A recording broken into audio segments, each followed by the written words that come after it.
Assalamualaikum warahmatullahi wabarakatuh. My name is FITRIAH SURAYA binti SAAD and I will present for the introduction. Before 1957, Malaysia is lack on a national education system and the government heavily relied on the assistance of religious organizations and ethnic groups. The task facing the nation was obvious, whereby the government had to guarantee all children's access to education and bring all races together in pursuit of the goal of creating a developed country. According to Malaysia's Education Development Plan 2001 until 2010, the ultimate goal of this long and medium term plan is to transform Malaysia into a developed country, and these proposals will have a significant impact on the country's educational system. The blueprint is focused on the advancement of early childhood, elementary, secondary and post-secondary education levels, which will be improved through the creation of support initiative, financial support and ICT integration. The education system has undergone many significant changes in the more than 15 years since independence, including the introduction of the Education National Key Results Area (NKRA) 2010 until 2012, with new curricula like the Primary School Integrated Curriculum (KBSR) and the Secondary School Integrated Curriculum (KBSM). The foundation of our development has been the educational system. Thus, the government has created the education blueprint with this goal in mind. The Malaysia Education Blueprint 2030 until 2035 was created to assess the effectiveness of Malaysia's current educational system in light of historical starting points and comparative data from other countries. Besides, it also outlines future expectations for the Malaysian educational system, aspiration raising measures, and the tactical adjustment needed to realize this goal. The present Education Transformation Plan seeks to bring Malaysian students up to worldwide educational standards, boost expectations for the country's educational system among the general public and parents, besides equip Malaysian kids for the challenges of the 21st century. Thus, Malaysia's Education Blueprint 2030 until 2025 presents itself as a strategic roadmap for a long-term restructuring of the country's educational system, which is a significant development. Assalamualaikum warahmatullahi wabarakatuh. My name is SYUHADA binti AMRAN. My metric number is 20231051X7. I will present about the first objective of the Malaysian Education Development Plan 2013 until 2025.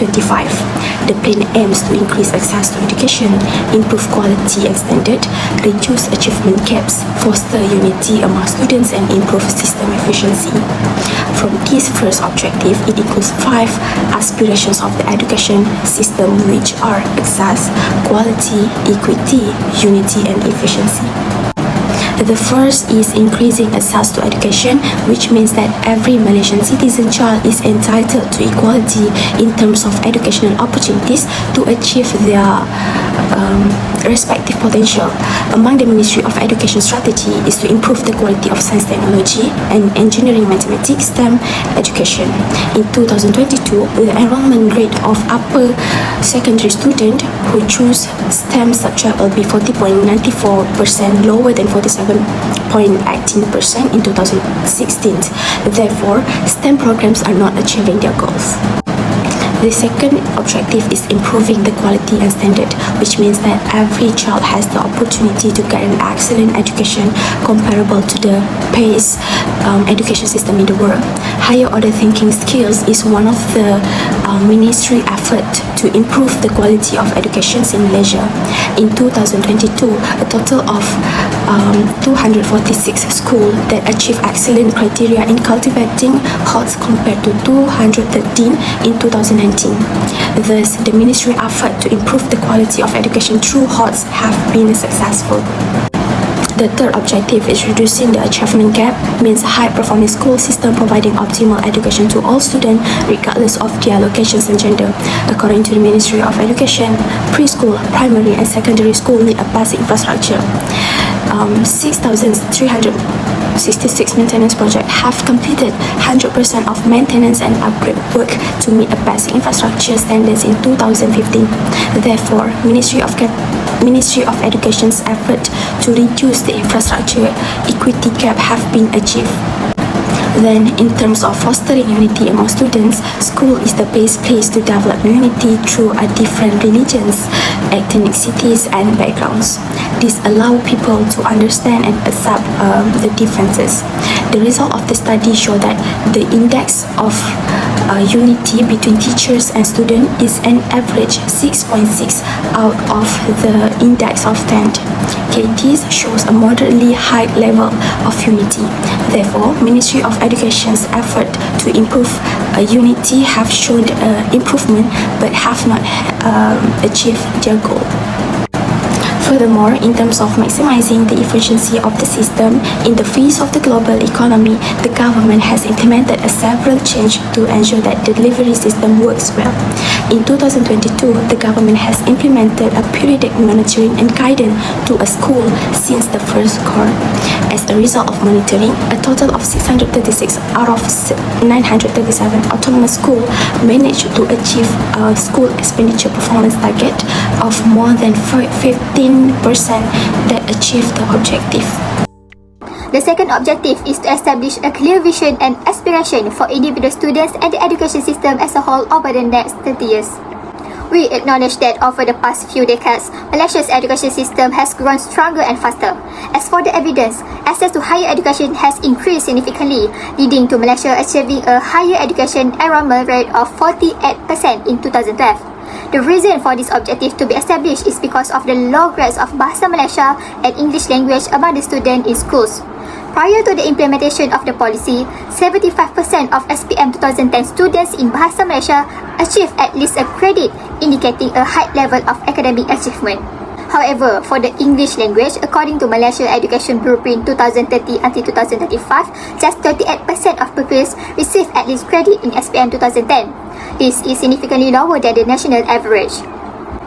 We are aware of the significance of English proficiency for the advancements of the nation's human capital. Nonetheless, there is evidence that shows that there is still work to be done before the Malay language can be truly be proud of its empowerment. The Ministry of Education set goals for 90% of students to receive a minimum credit in Bahasa Malaysia and 70% to receive a minimum credit in English by 2035, as stated in the Malaysia Education Blueprint 2030 until 2035. While the previous year's achievement of 76% in 2018 was suppressed in 2019, students only managed to earn 77.7% credit in Bahasa Malaysia in SPM. However, compared to the 79.4% the previous year, 90.5% of students in 2019 successfully earned credit in the English language course, according to the Malaysian Education Blueprint Annual Report 2019. In the year of 2019, saw some improvement, but it is still short of the goal. Therefore, the fact that the goal percentage was not met indicates that there are flaws in this policy. Assalamualaikum, my name is TENGKU INSYIRAH by ABIDIN, and I will explain about the third objective, which is to outline a comprehensive transformation program to meet new demands and expectations. The objective was set because ICT is being used in schools, but still falls short of expectations in terms of both number and quality. In 2010, just 1/3 of students believe that their instructor use ICT often, while 80% of teachers use it for less than an hour a week. However, during the implementation, there are 9,045 schools had high-speed internet access, while 88.34% of these schools had access to a 4G internet network. There are also 53 e-guru videos in all that have been posted on the platform created by the ministry in 2013, surpassing the goal of 50 videos. Teachers' methods of teaching and learning might be greatly enhanced by this platform. Therefore, the ministry has effectively fulfilled its goals of using ICT to the fullest extent feasible in order to satisfy global expectations. Next, making teaching the preferred career path is the goal of igniting and fostering the broader public service revolution. According to AQILAH data from 2011, only 50% of classes are taught in an efficient way. This indicates that the teachers use a more passive, lecture-style approach to information delivery and did not adequately engage the students. Therefore, the ministry has tightened the entrance standards for the Bachelor of Education program at the Institute of Teacher Education. Firstly, students must have at least 5 A's in SPM. There is also a teacher charter percentage of PISMP intake in IPG, and the goal for 2014 is 100%. However, in 2014, only 99.8% had at least 5 A's in SPM. Even if 100% has not been reached yet, the approach managed to go from 17% in 2013 to 99.8% in 2014, demonstrating a significant amount of progress. Next, there are 11 shifts to transform the system. Among them are provide equal access to quality education of international standard, develop value-driven Malaysia, student outcomes for every ringgit. Part of this shift is a change in education strategy and direction. The other shift is an implementation change in the way the ministry and school implement existing policy. Assalamualaikum warahmatullahi wabarakatuh. My name is Wan AQILAH SHAFIQAH binti Wan HANAFI. My student ID is 2023393329. The first policy problem is the enrollment rates for preschool students. The Education Development Master Plan PIPP 2006 to 2010 aims to increase the enrollment rates among children. There are 6 categories of preschool in Malaysia, including private preschool. Preschool Kemas is one of the preschool that emphasis for rural areas to ensure the access of education for children is not neglected. However, the PIPP 2006 to 2010 did not fully meet its objective in increasing the enrollment rates. This is because according to the Ministry of Education, the gross enrollment rates in 2010 was only 72.95%. This showed the ineffectiveness of the PIPP implementation, which caused the low preschool enrollment rates in Malaysia during 2006 to 2010. The second policy problem is the limitation to vocational education in Malaysia. The Education Development Master Plan PIPP 2006 to 2010 did not give sufficient attention to the vocational and technical education, which left some students unprepared for careers. The issue for the technical and vocational education and training, or known as TVET, are the lack of competent teaching staff and the marketability of TVET graduates. So, according to the research conducted by the FARZANA Research Institute, the gross employability rate (GE) for the TVET graduate was only 65.5% in 2010. Thus, the TVET system must be continually enhanced. Assalamualaikum warahmatullahi wabarakatuh. My name is Siti binti HUSAIN. I would like to present about the recommendation for the policy. Firstly, the government made a new regulation and policy which is mandatory for parents to send their children to the preschool. It is to make sure the future of the children. Under the program and policy, the government provide new building for preschool in the rural and urban area. It help the people that far from the city to send their children. The government provide a budget to help the parents that involve fee of the preschool such as courses, bus and others. It will reduce their burden. Secondly, the government can provide training program for educators with the professional person. The government can make a cooperation with the outside educator. For example, the government can make cooperation with Japan that have high technology and skill. This country has specialism in technology, automotive, mechatronic and others. It will increase their knowledge and can practice the skill in teaching.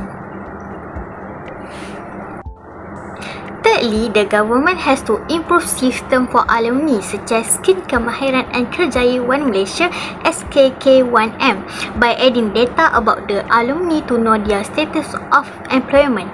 It will trace the market of TVET students. The government also can conduct a survey every year to get an information and can get feedback from the alumni. Next, the government can provide program that instill love for learning Bahasa Malaysia. The school can organize competition for students such as short story, storytelling, debat and other. It will encourage the student to improve their skill in writing and speaking skill. The school also can develop mentoring program for the student who have the highest marks with the lowest marks. It will help students to increase their communication skill with their friends. In addition, they also can enjoy their study with their friends. Lastly, the government can monitoring infrastructure of the school building. The government must prepare the budget for every year. It to prevent the building from the damage. For example, the government can open tender for the company that involved with the monitoring buildings. The government also can install a smart meter or energy monitor. It helps to monitor the electric power. The government can also use building management system to control the building service. That's all from me. Thank you for listening. In this slide, I will be presenting the policy evaluation for preschool enrollment progress in the Malaysian Education Blueprint 2013 to 2025, where the Ministry of Education is encouraging recent improvement for preschool enrollment. Besides, the goal of the policy are emphasize equity and access to education among preschool children by ensuring 100% enrollment by 2025. The gross enrollment rate of preschool students increased from 72.95% in 2010 to 85.35% in 2018.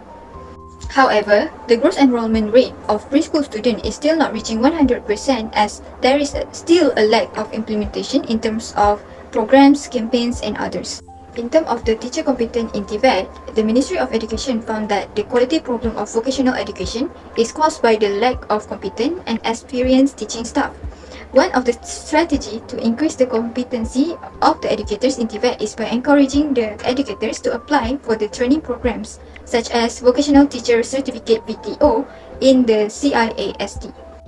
According to the CIAST, there were 53 instructors who passed and were recognized as professional technologists and 12 people passed and were recognized as qualified technologists in 2020.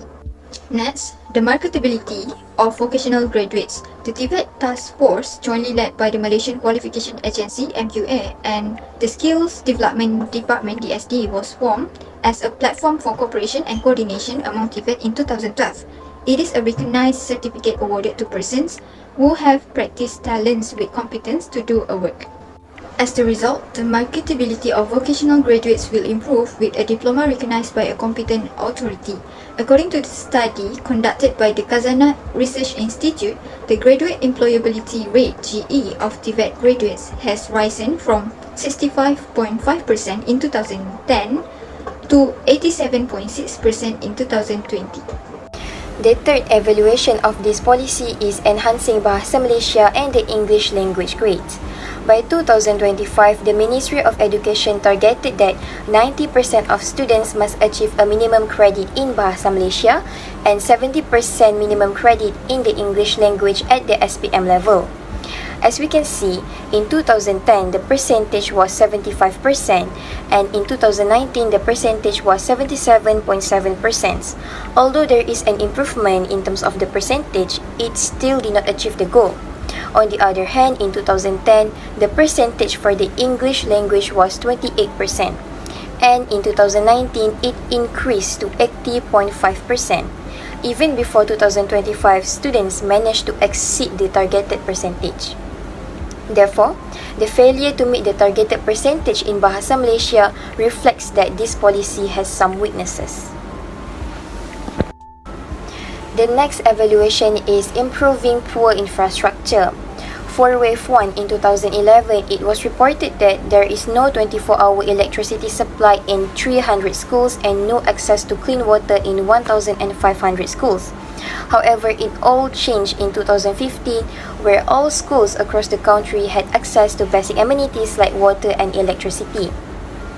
Next, for Wave 2, in 2005, a total of 25 secondary schools lacked science labs, but in 2018, 1,215 science labs were upgraded in 560 schools throughout Malaysia.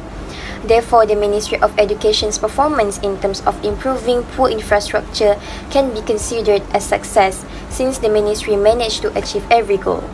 That's all from me, thank you. To sum up, the Malaysia Education Blueprint 2013 until 2035 is a comprehensive and inclusive plan aimed at modernizing the Malaysian educational system and to meet the needs of the 21st century and adhere to the international standards. The policy is a crucial strategy that has already shown promising outcomes in enhancing Malaysia's educational system. So it must be continued and it needs to be an incremental approach. It is because incremental policy will provide continuous improvement and adaptability to changing circumstances, and the inclusions of many parties will allow the policy to effectively cater to the interests and concerns of all stakeholders. Thus, through stakeholder involvement and ongoing plan improvement, Malaysia can generate internationally competitive students and contribute to the country's development.